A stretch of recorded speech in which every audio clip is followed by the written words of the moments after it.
Hi, welcome to Awakening Soul Truth. I'm Robbie Short. This is my friend Allison Ledbetter. We're both Reiki masters, mystics, meditation teachers. She is also a medium, and I am a yogi.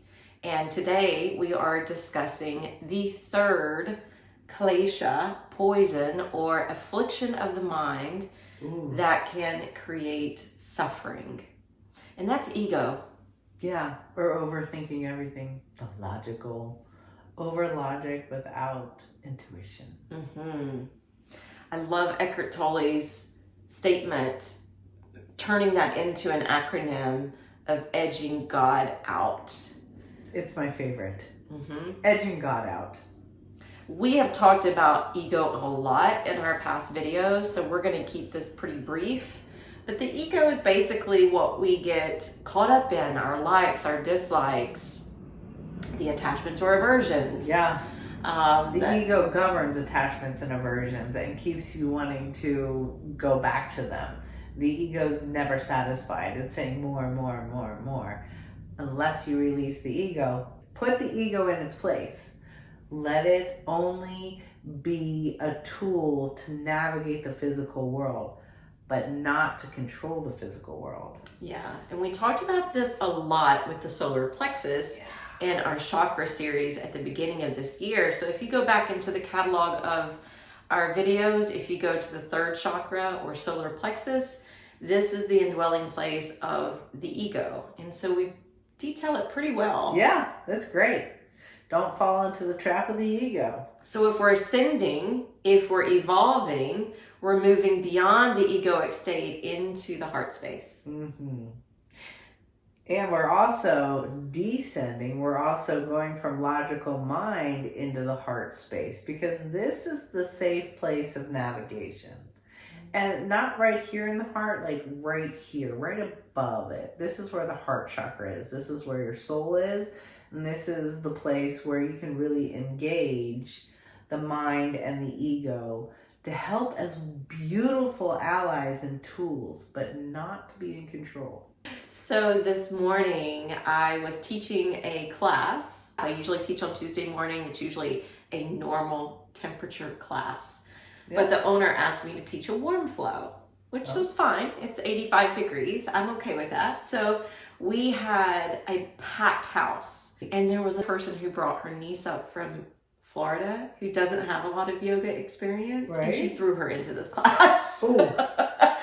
And so her eyes kind of got big when she heard us talking, and I don't think she realized it. And I was like, look, really, if all you did was sit or lie down and breathe for this entire hour, you're still doing yoga. As long as you're anchored in your body and doing your breath work and letting that judgment go in your mind and letting the competitive nature go.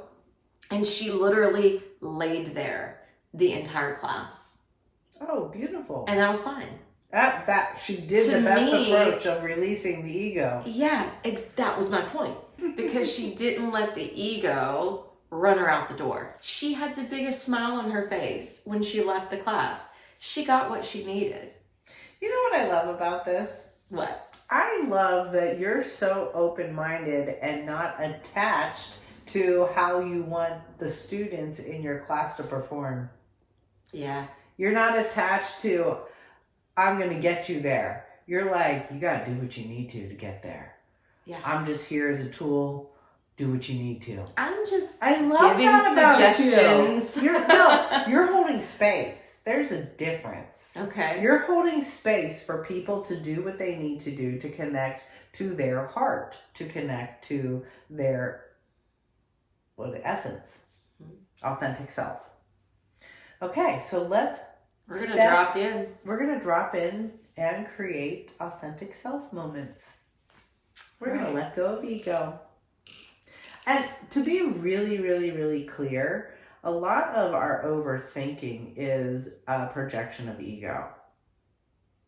When we truly are constantly debating and thinking which one's the best road to take, and we're constantly negotiating and constantly trying to figure out the competitive edge and thinking this is going to be the best way to do something, let go.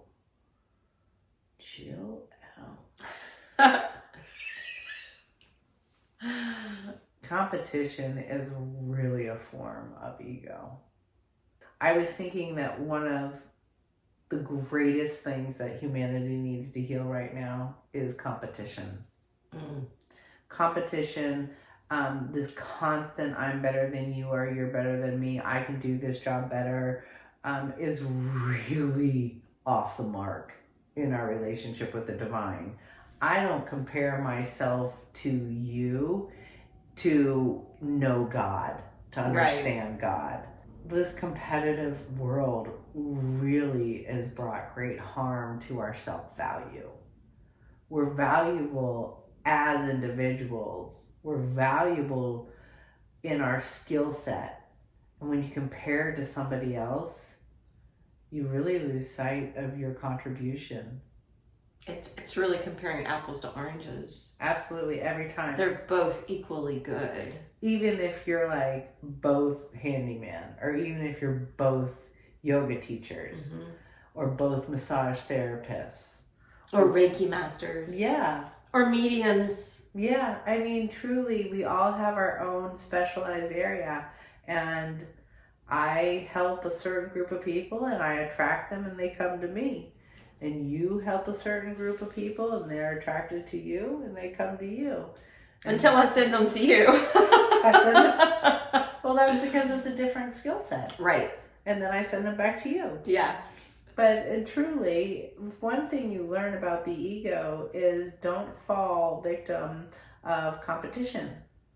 Really use competition. Who are you competitive with? Who are you comparing yourself to? What are you forming as judgment in your own heart?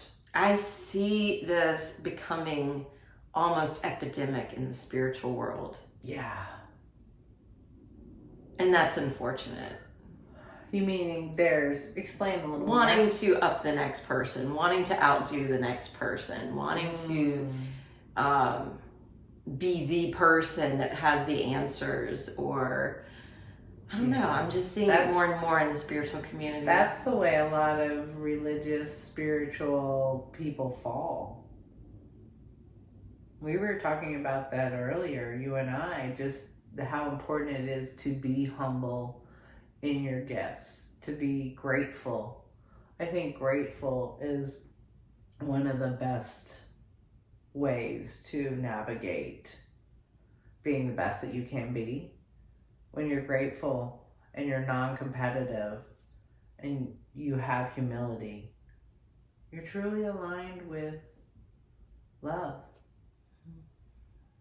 Doing your best that you can. Yeah, there's some real big spiritual leaders that have fallen from grace. There's presidents that fall from grace. I'm thinking all of them. They're very egotistical. Sorry. Just slightly. Just a little bit. I heard as a spiritual tool as I was growing up years ago, like maybe in my early 20s, that the word should and could and would, if those were eliminated, what would you be standing with? That's interesting. Yeah, like you should have done that. Shame. Right. You could have done that. Try to change your past. You should do this in the future. Like, there's always a better solution. Guess what? None of that happened. Yeah. There's something called trauma-sensitive yoga or trauma-informed yoga. Yeah. And that's some of the language you try to avoid. Oh, yeah. So it's always an invitation. It's always a suggestion. Because you never know someone's background and you never know someone's triggers. And again, that's going back to blame, shame. Yeah, there's only hierarchy. one way. Yeah. Yeah, ego's very dedicated to hierarchy and who's better than the other. So we would love you to dissolve your ego. Step into the now moment and into your heart. Let's meditate. All right, find a comfortable seat. Maybe even bringing in back support. And at first, just acknowledging your body, setting it up properly so that you can be in stillness. Once you correct and align your posture, start to focus on what you're feeling underneath your body. Feel the support, feel the structure, and just mold into it.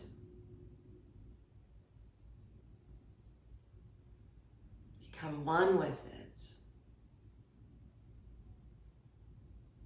And once your seat is planted down and you're elongating the vertebrae, rest your eyes and begin to breathe in a more conscious way, welcoming each in-breath and allowing each out-breath.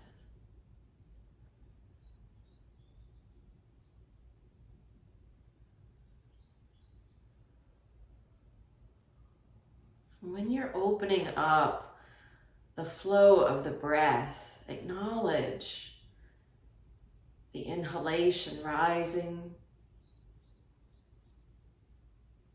the exhalation descending.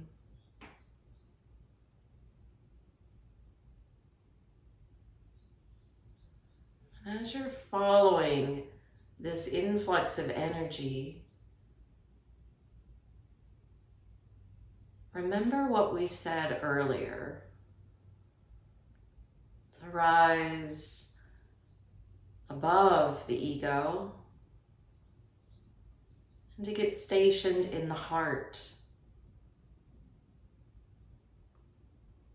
To drop out of your head and descend down into your heart.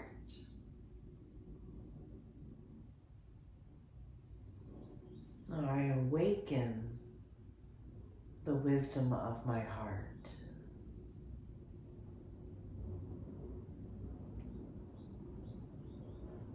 I surrender to my heart.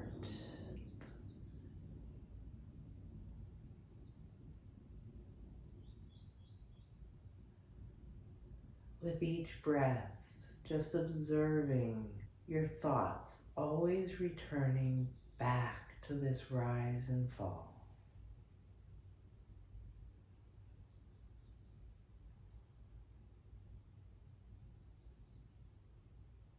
When you place your attention here, your thoughts soften and they fade into the background.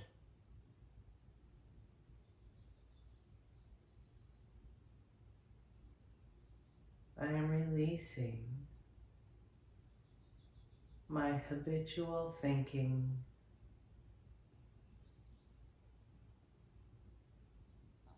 and I am surrendering to my breath, to my heart.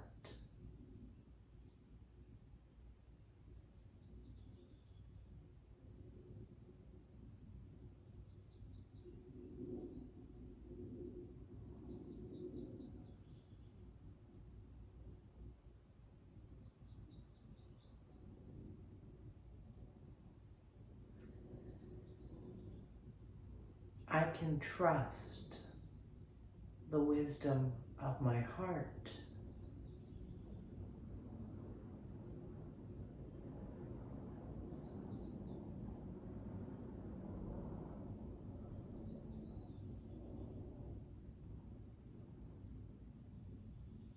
With every breath, the ego dissolves.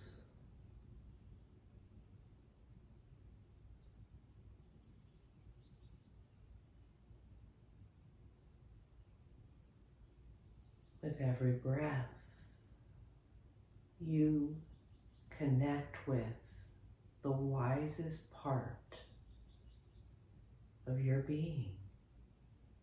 your soul.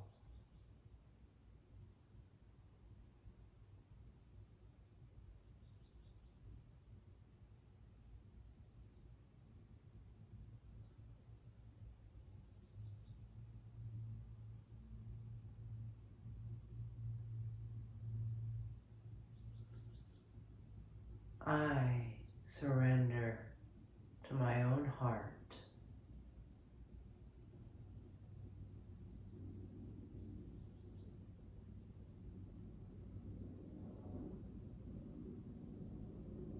I surrender to my inner wisdom.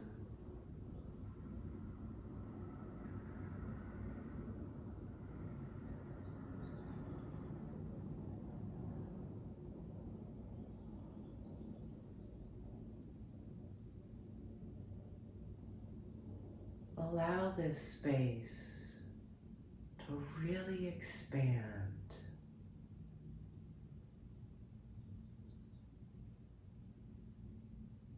Expand into feeling like home.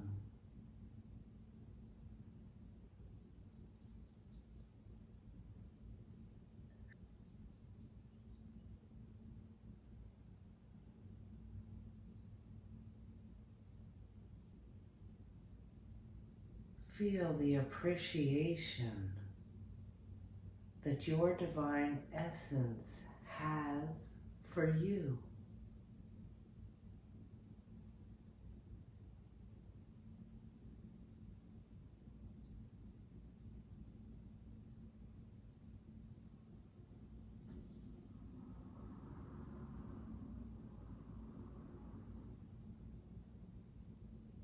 I am home in my heart.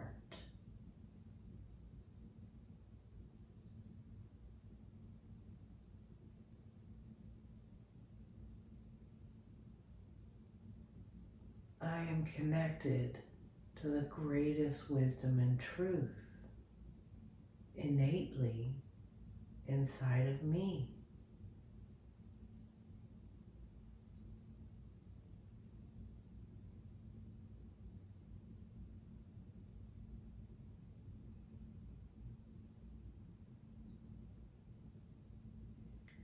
And just shedding, releasing, letting go of all the attachments.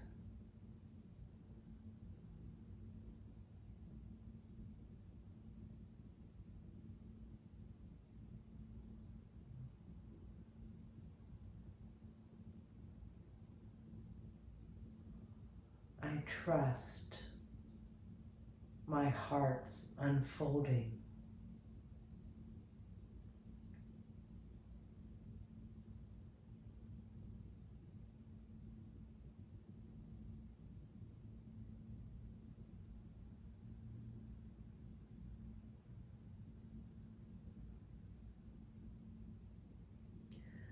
And moving even deeper, feeling the place of home and security, and now into joy.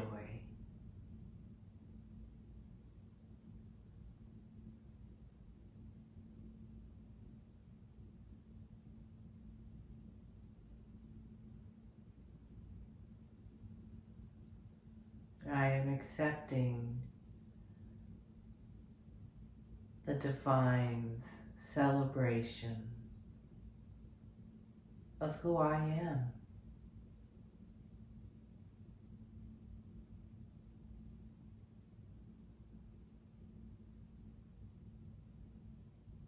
I allow myself to feel the divine's love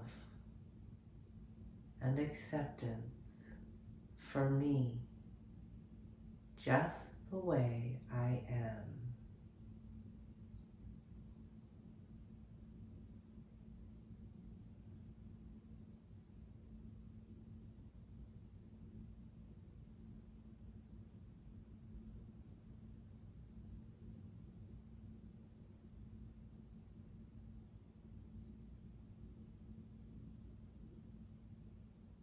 I am loved just the way I am.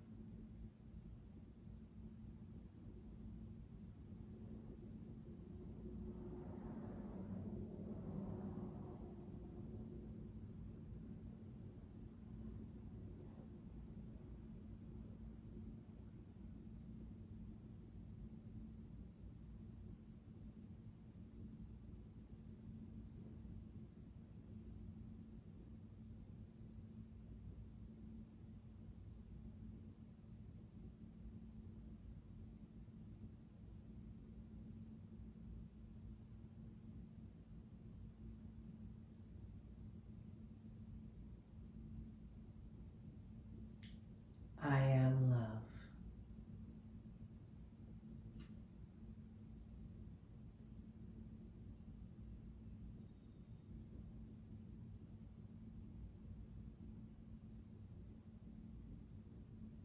There's nothing to prove.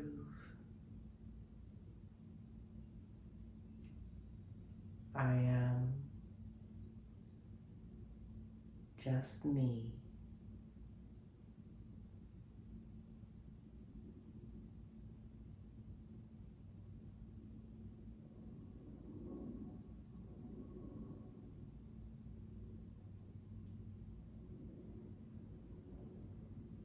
I am loved right here, right now.